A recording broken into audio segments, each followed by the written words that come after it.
Greetings, opera lovers! Live from Pittsburgh, it's Rona.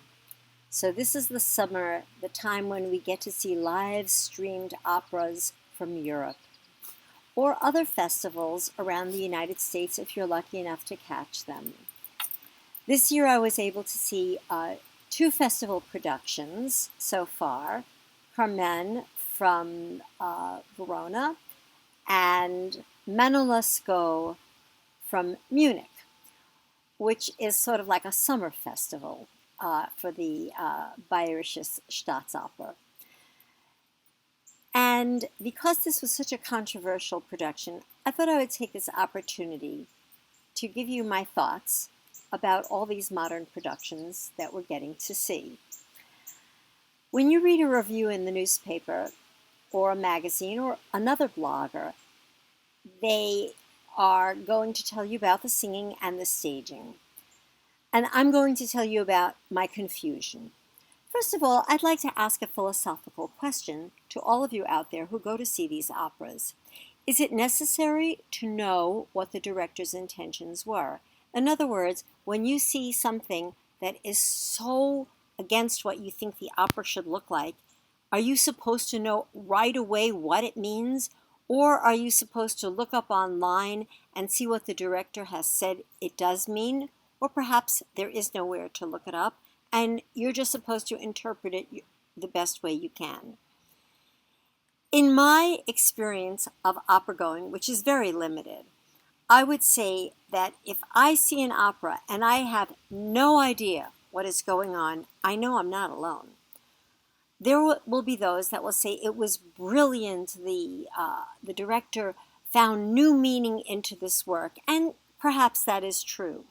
In fact, in one instance, I saw a very different take on the opera Lohengrin, an opera I know moderately well, but an opera that I love, and it was Klaus Gut's production from La Scala. And since it was very new to me, I didn't know anything what Klaus Gut was trying to say in his interpretation. But what I saw in front of me made a lot of sense. This leads us to Manon Lescaut and Hans Neunfels' interpretation of the opera. When the opera began, I totally didn't understand it. During one of the intermissions, he explained what he was trying to say, which made sense in the context of his own explanation. However, what he said and what I saw did not really go together very well. Many people have written that this is a completely brilliant and new take on the opera. Okay, I just don't get it.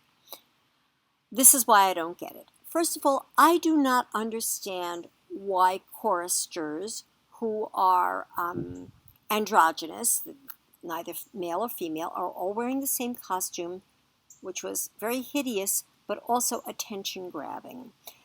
All the choristers were wearing these silver bodysuits that had enormous amount of material around their hips, so they looked like they were from the skit The Widettes on Saturday Night Live, and they wore wigs where the roots of the wigs, which came around here, were dark color, and then like fire engine or clown red hair, all cropped about this size.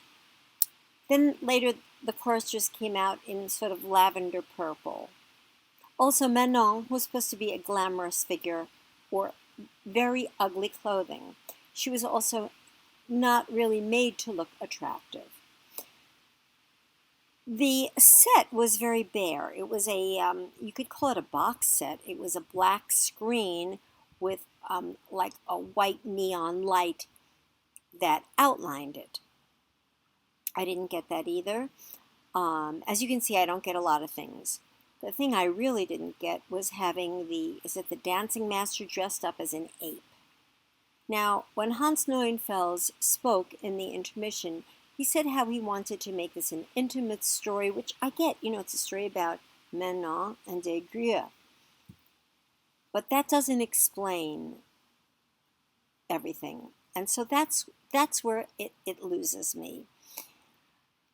In case you are one of the 4 people watching this clip who do not know the story of Manon, In basic terms, as the opera begins, she's being sent off to a convent. She's going to be a nun. Somehow, magically, the tenor, our hero, meets her, falls in love with her, and together they plan a life where she'll run away. But somehow she's seduced by an older gentleman who has a lot of money, and she is his courtesan. And then again, somehow she escapes with Jagrier from this older gentleman, is put in jail, escapes from going to jail, and winds up in Louisiana. And one of the things that's always made fun of is how Manon and Jagrier wind up in the deserts of Louisiana. And we all know there are no deserts in Louisiana. But the word in Italian, when translated, can mean wasteland, which is a good metaphor for the fact that they are in no man's land. They've escaped to some place where they really have no future. And in that sense, finally, the bleakness and the production made sense within the context of the opera. But as all of you know, I only go to opera for one thing, and that is to hear great singing. And so I heard Jonas Kaufmann again. I've heard him a lot recently. I just heard him in Carmen a few weeks before that. He is singing just so gloriously. It's thrilling to hear how he sings. And in this live stream transmission, his singing could just raise the hair off the back of your neck. It was so intense, so committed, with perfection, just perfection. Miss OPOLAIS is a very good singer and an excellent actress. She and Jonas Kaufmann have the big K for chemistry. But I'm not a huge fan of her singing. I think she's good, but there are some small issues I would take with her vocally, but they're not big issues. Overall, she was okay. Just that I would love to hear somebody who has as much glamour in their voice as Jonas Kaufmann has strength and passion in his singing. So in that sense, it's hard for Mr. Kaufmann to have an equal partner.